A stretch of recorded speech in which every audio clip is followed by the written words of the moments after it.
Hello and welcome to our video on motivation.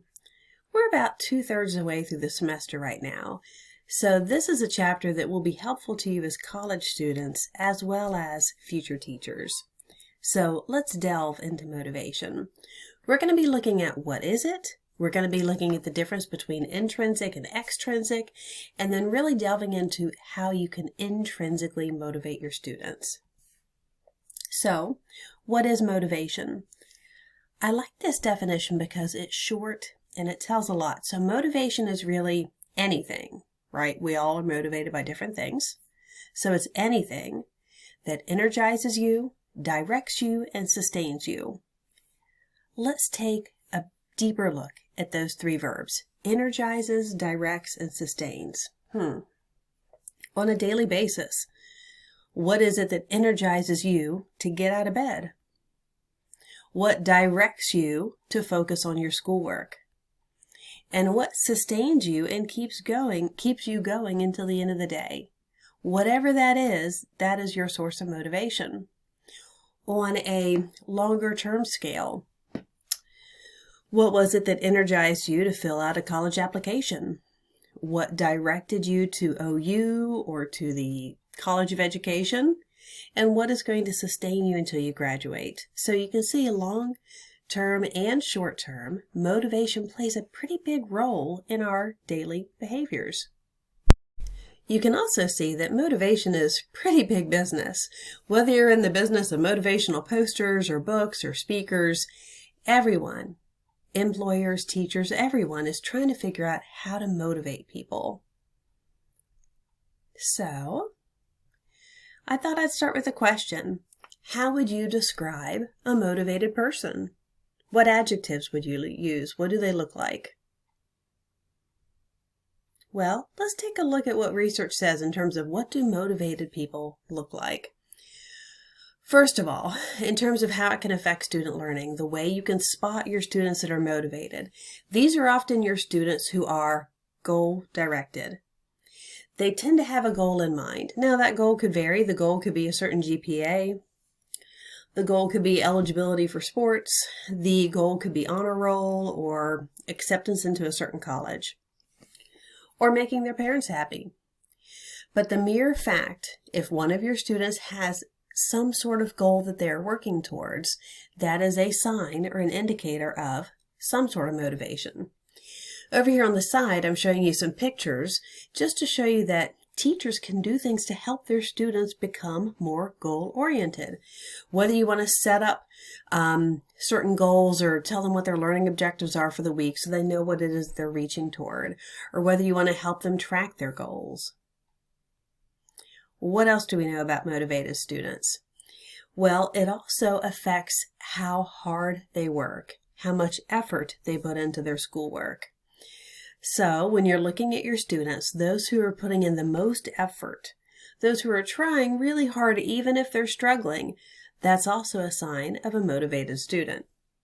I think obviously here this lion is showing a good bit of effort. And what's the third way you can spot your motivated students? They tend to have persistence. And by persistence, what I mean is stick-to-itness. They will endure. They will keep going. Perseverance is another way of looking at persistence.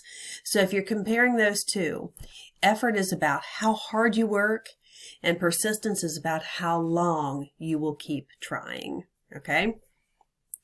Those are all flags indicating motivation and ways you can see it in your classroom.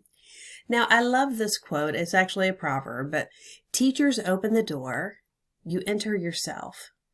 Now, what do I mean by that?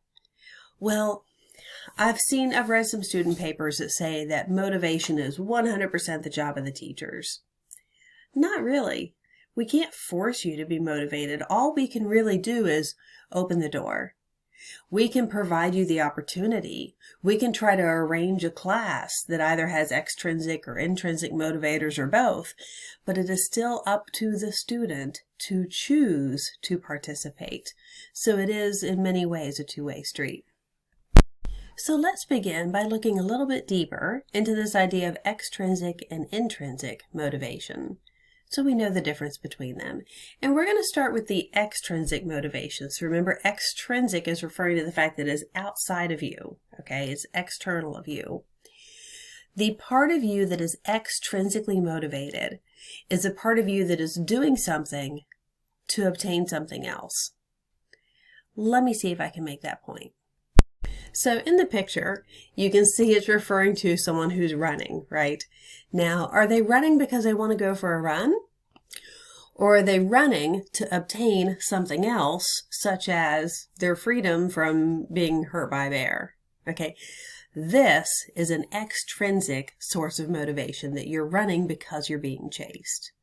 So here's another example. So here is a random college textbook.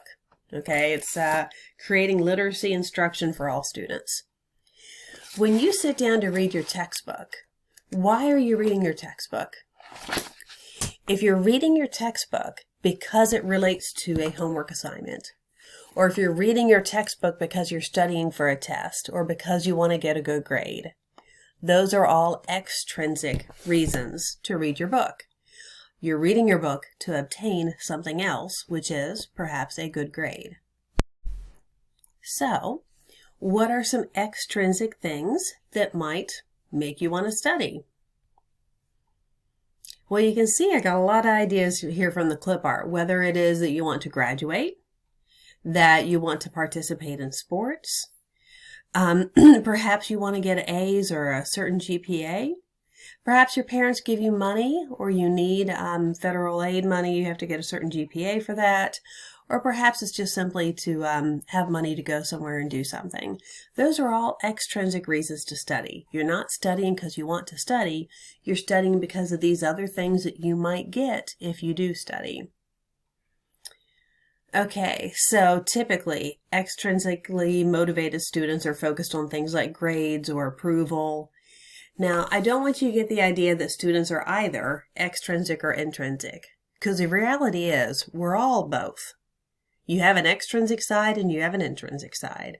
The extrinsic part of you is the part of you that is worried about getting good grades and making people happy and getting into colleges and getting scholarships and things like that.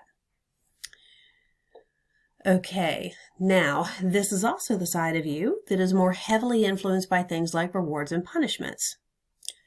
So the rewards parts probably makes total sense. The idea that, okay, if I get good grades, maybe I get money for those grades, or a reward of social approval. But what about punishments? How do punishments play a role here? Well, punishments play a role when it comes to procrastination, when it comes to deadlines, when it comes to avoiding getting a 0 or avoiding getting in trouble. Avoiding a punishment can be a huge extrinsic motivator. I don't know about you, but I recall that there are many times that I never worked as hard as I did right before something is due, right? Because you know the deadline is coming up and you don't want to miss that deadline, and you work and hit submit right when it's due. That's an extrinsic motivator, an approaching deadline. But obviously the rewards are more easily seen as motivators. We do use a lot of those as parents and as teachers. So here's one for Columbus City Schools. The students who had excellent academic and behavioral performance were able to have lunch at the principal's table.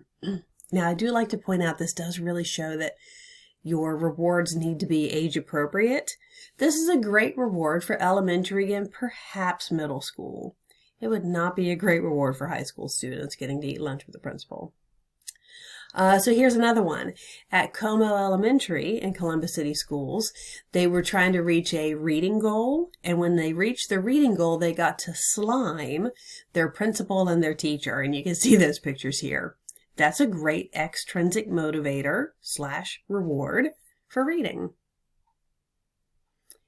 All right, when you're comparing the two, extrinsic in comparison to intrinsic, and this might be a little bit further down on your notes, extrinsic motivation is kind of more common in the classroom, or at least we feel like it is, because teachers think that extrinsic motivators are more controllable. Because they think, okay, well, I can have a box of candy.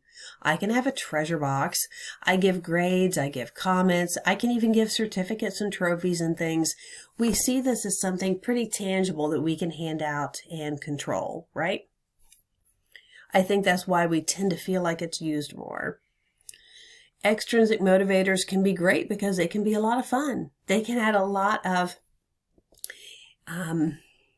they can really energize your class is what I'm trying to get at. But as we talked about when we went over behaviorism, you really shouldn't overuse your rewards. So why?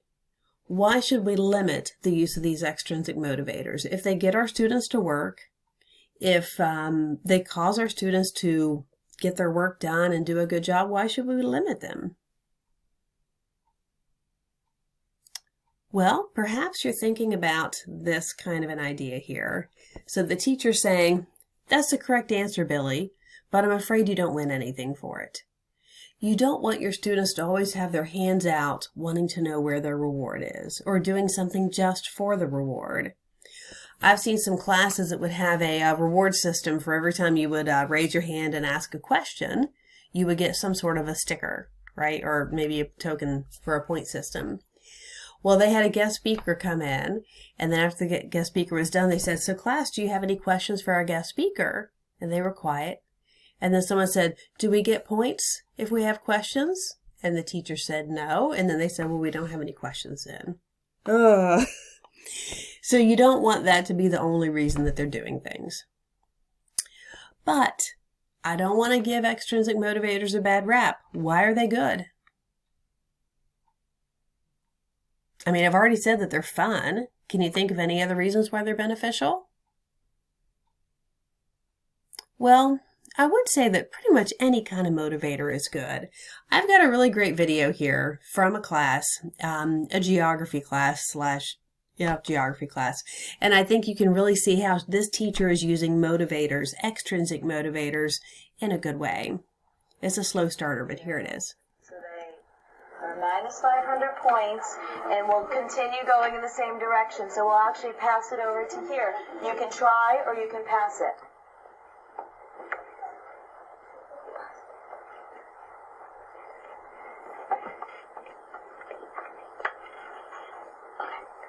P-L-A-T-E-A-U.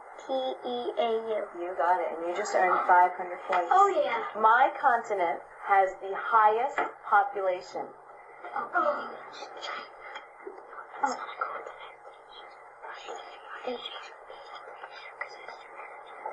Asia? That's correct. 400 points. Ready? What is a plateau?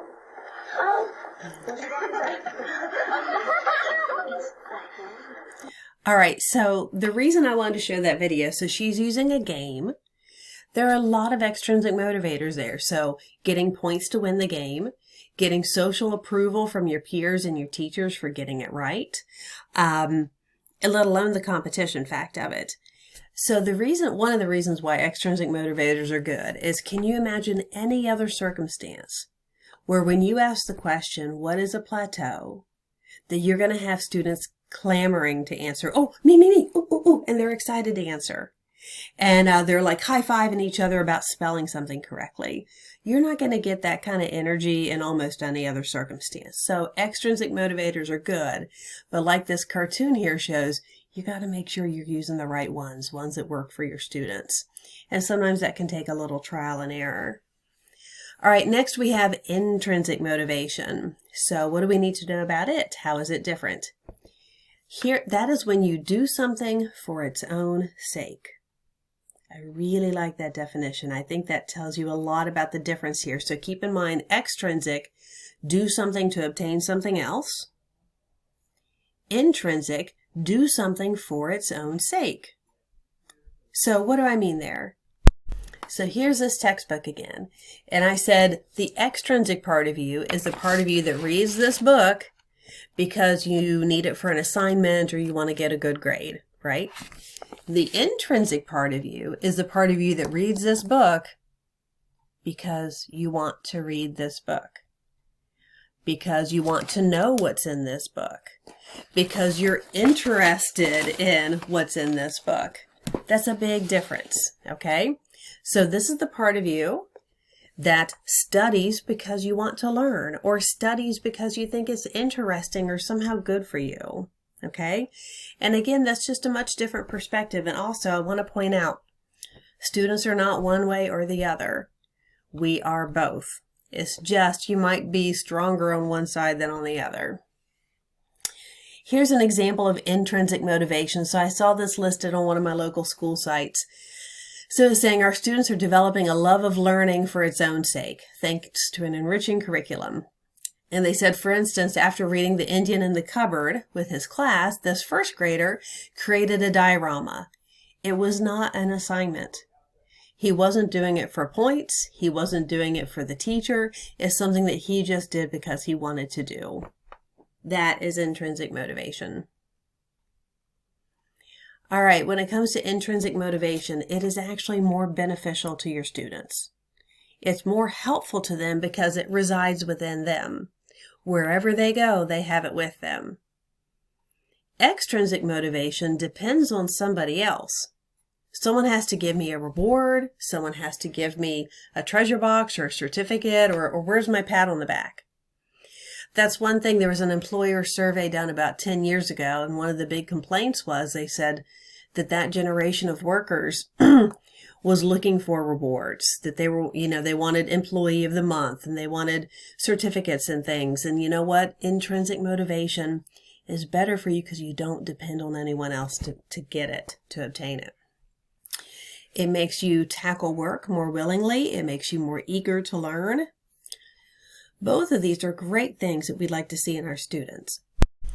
So who doesn't want to have their students willingly take on their work and willingly jump into their group projects or sit down for their reading assignments or be eager to learn something new? Sadly, though, it does decline with age.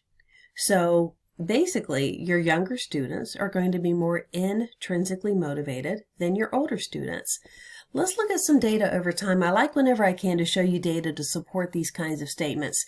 So here they were simply comparing 6th to 9th grade. And here's what they were measuring: how much the students preferred to be challenged and how much they were curious or interested in their subject matter. And you can see over each grade level, it declined. Boom, boom, boom. So again, it does decline with age. Here's a video comparison where we're going to be looking at a younger student compared to an older student and try to get a feel for their level of motivation and their source of motivation, intrinsic or extrinsic. What's your favorite subject? My favorite subject is reading. How come? Because usually at that time, I have time to read my Harry Potter book. The thing I like about reading is when you can't stop, it's like a chapter book, and it's like you can't stop, you have to go on. What kinds of things make you want to learn something? I want to learn when I feel like it. What makes you feel like it sometimes? When the teachers say like an interesting word and you don't even heard it before, and so you want to see what it is. All right, so you can see what her sources of motivation are. Let's move on to the older student and then we'll compare the two. What are the things that make you want to do well in school? My parents. Okay. My parents mostly. Okay. And myself sometimes. Okay. How do your parents influence you wanting to do well in school? I don't know, they did well, so they want me to. Okay. And, yeah. You said that sometimes you also want to do well for you. Can you tell me more about that? Because, you feel better if you get all A's than C's or F's. Okay. What do teachers do that encourage you to do well at school? I don't know, if they're your friends, then they kind of talk to you about it. Or some of them kind of make it a competition, like class rank and stuff. It's really hard. All right, so let's compare these two. So with the younger student, think about whether her sources of motivation sounded intrinsic or extrinsic. What I heard was that she liked having time to read, that she wanted to read books she was interested in. She liked books that made her want to continue reading. She wanted to learn when she felt like it, and she liked when teacher said something interesting that made her want to learn them. That's all intrinsic. The older student, I heard parents, I heard that himself was a source of motivation, but only when it came to that you feel better when you earn A's. Getting A's is extrinsic. When it came to teachers, that they motivate him when either they're your friends, so doing it for approval, or when it's a competition like class rank. All that stuff is extrinsic. Now, granted, these are just two individuals, but it does give you kind of a bit of insight into the difference between your younger and older students. Do you have any ideas of why you think intrinsic motivation might decline with age? Any thoughts on that? Well, I do think that it is kind of the school system's fault in some ways. I mean, the school system really focuses on extrinsic motivators. In fact, it's part of the establishment. The honor student, the bumper stickers, the reward ceremonies, the certificates, it is established around an extrinsic source of motivation, and that could be part of it. Anything else? You might have also been thinking about, older students are perhaps more grade focused because they're thinking about college. That might even be something we get carried down from our parents, not just the school system. Okay, this is going to be where we pause for part 1 of looking at intrinsic and extrinsic motivation. When we come back, we're going to delve more deeply into intrinsic.